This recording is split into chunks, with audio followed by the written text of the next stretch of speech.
Space for everyone. Welcome to the next episode. Space for everyone. Friends, the sun has set. It's a clear night and the stars are beginning to appear. Why not go outside and enjoy a bit of astronomy? It's fascinating. It's easy to do, and the more you look, the more you will see. What do you need? You don't need special equipment to study the stars. About 2,500 stars are visible to the naked eye. But you will find that binoculars help you to pick out more. Constellations. You will soon be spotting constellations. This is a part of the constellation of Sagittarius. Orion's belt. There are lots of constellations. One of the easiest to pick out is Orion. By spotting the three bright stars that make up this hunter's belt. Light pollution. Street lamps and the light from cars and houses all make the sky brighter, which makes it harder to see. But you can still see the moon and main constellations. If you are lucky, you may see a comet or a meteor. And there is a small question. How long does it take your eyes to adjust to the dark? And the answer will be, it takes about 30 minutes, especially if you have been in a lit room. You can become a stargazer. So you have decided to take a look at the night sky. What will you need to get you going? What should you look for? Here are few tips to help get you started. It is an ancient skill. Astronomy is the study of the night sky. The word astronomy comes from two Greek words, astron, meaning star, and nemion, meaning to name. Larger lenses gather more light, but the larger the lens, the heavier the binoculars. Here is a selection of the basic equipment you might find helpful. There should be a torch, a compass. Holding binoculars steady whilst looking at the night sky can make your arms ache. Try to find something on which you can rest your arms. Look for Venus just after sunset in the western sky or just before sunrise in the eastern sky. The best time to look for meteors is when Earth is passing through meteoroids and a meteor shower is expected. Watch the skies between the 25th July and 18th August when Earth passes through a swarm of meteors called the Perseids, or try the Orionids between 16th to 27th October each year. Astronomers prefer to be away from artificial lights and as high as they can get. If you live in a town, see if it's possible to plan a visit to a darker area where you can observe the night sky. The Milky Way is the best observed away from towns and cities and the artificial light they create. There are phases of the moon. Each night over the course of a month, the moon appears to change its shape a little. It doesn't actually do so. What we see is differing amounts of the sunlight side as the moon circles Earth. These shapes are known as phases of the moon, and 8 phases make up a complete cycle. The moon's phases, the complete cycle from new moon to crescent, takes 29.5 days. As the moon appears to grow, it is said to be waxing. As the moon shrinks, it is said to be waning. What is the scale? If the earth and moon were the sizes shown here, this would be the distance between them. Earth's gravity has slowed the moon's rotation over billions of years, and now one side permanently faces Earth. Create your own moon chart over a month. Draw up a 30-day grid with circle for the moon in each space. Shade in the moon each time you see it. While discussing the various phases of the moon, firstly we can see the new moon. We cannot see the moon from Earth in this phase as its lit face is directly towards the sun. Secondly, the waxing crescent. The moon has moved around a little and we can see the sun's light reflecting off part of its surface. The moon as it appears from Earth.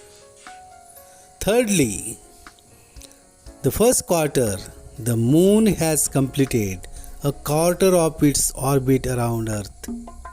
Next to it, waxing gibbous.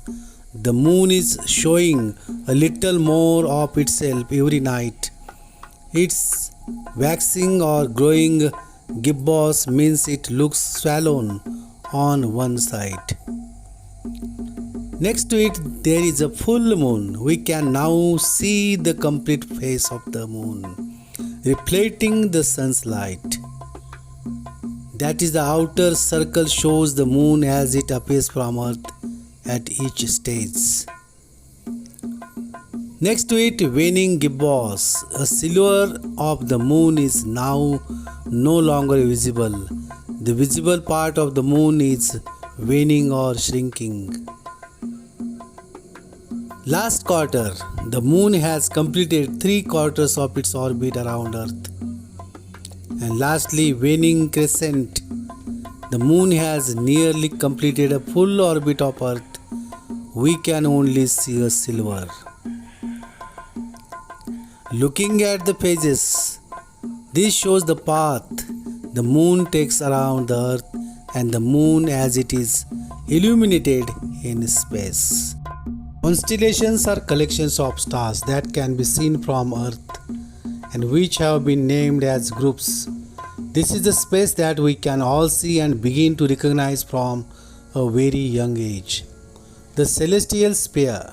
Astronomers once believed that the stars were stuck inside a gigantic globe that enclosed Earth. They named it the celestial sphere. We now know that it doesn't really exist, but it is a helpful way of pinpointing the location of the stars. How many constellations? Leo the Lion, Orion the Hunter. There are 88 internationally recognized constellations. They all have a Latin name, but many have locally known names as well as a story. Leo the Lion is one of the 12 constellations of the zodiac. Are you north or south? The sphere of the sky is divided into two halves, the northern and southern celestial hemispheres. Which stars and constellations you can see depends on where you live on the earth. Many constellations were named after characters in ancient Greek myth. Orion was named because ancient astronomers imagined two lines of stars picked out this hunter's belt and sword. The zodiac. This is an imaginary band within which the sun, moon and planets appear to travel. The 12 constellations or signs of the zodiac that lie on this band are seen as especially by astrologers. There are close neighbors. A constellation's stars are not as close together as they appear. This diagram of the Cassiopeia constellation shows how the distances vary. The closest star in the Cassiopeia constellation is just over 50 light years away. The most distance is more than 600 light years away. The northern sky. This star map shows some of the constellations in the northern hemisphere. That's anywhere north of the equator. Choose a clear night and look up. If you live near the equator, you won't be able to spot all these stars all year. What will I need? Before you begin stargazing, put together a small kit. It's a good idea to wear warm clothes, as it can get chilly standing outside at night. A compass shows you which way to look. A good tip is to cover a torch with red cell phone, as it helps you to see the stars. A bright white light means your eyes have to keep readjusting. Start spotting the constellations. You will find it soon becomes easy to pick out more constellations than those shown. Some, such as the well-known hunter Orion, are visible in both northern and southern skies. The Great Bear, Ursa Major the Great Bear, is supposed to represent Callisto, a beautiful girl who was turned into a bear by Zeus' wife. Zeus was the king of the gods. Camelopardalis. This constellation was only named some 400 years ago. That's relatively recent for a constellation. It represents a giraffe. Cepheus. This constellation is said to show a mythical Greek king who stands next to his wife Cassiopeia. And there is a question, that is, which distinctive constellation is used as a signpost in the northern sky? And the answer is the plug in Ursa Major can help in finding Polaris. The southern sky. This star map shows some of the constellations in the southern hemisphere. That's anywhere south of the equator. Choose a clear night and look up if you live near the equator. You won't be able to spot all these stars all year. They won't stay still. As you begin star spotting, you will notice that the stars and constellations don't appear to be fixed in the same place. This is because the Earth's rotation makes the stars appear to move. The star's apparent movement shows clearly on a long exposure photograph of the night sky. The more stargazing you do, the easier it becomes to pick out constellations. Here are a few that you can look for in southern skies. Phoenix. This is a mythical firebird that is reborn after plunging into a fire. The constellation was named in the 1600s. Pau. This constellation is said to represent a peacock. Its brightest star, which represents the peacock's neck, is called Peacock. And lastly, the Centaurus.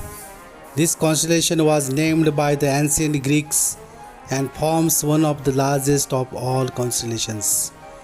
It represents a centaur, half man, half horse.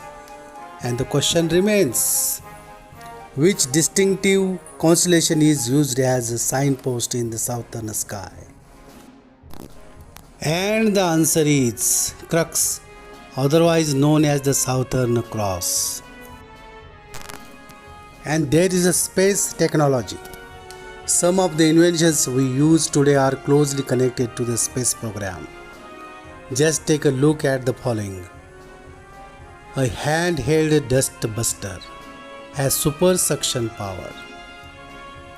Cordless tools, space scientists and power tools designers together made cordless tools as astronauts could drill rock on the moon.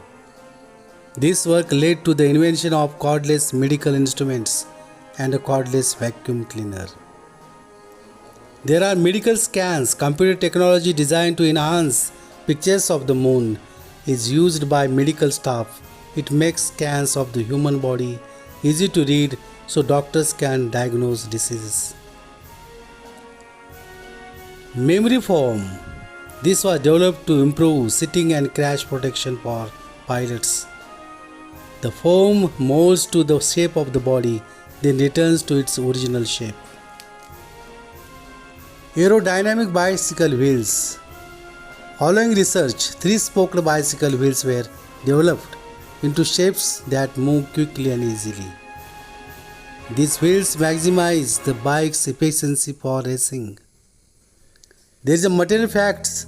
Some people believe these materials were invented for the space program, when in fact they were just used by it. The heat-resistant plastic, Teflon for example, was invented in 1938 and later used on spacesuits and heat shields. Teflon is commonly used as a non-stick covering for cooking pans. It is also a stain-resistant fabric protector.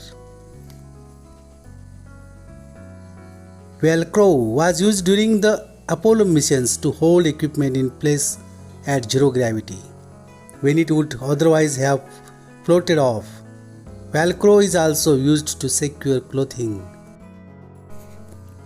During the 1960s onwards, US Space Agency NASA adopted everyday objects for use in its space program.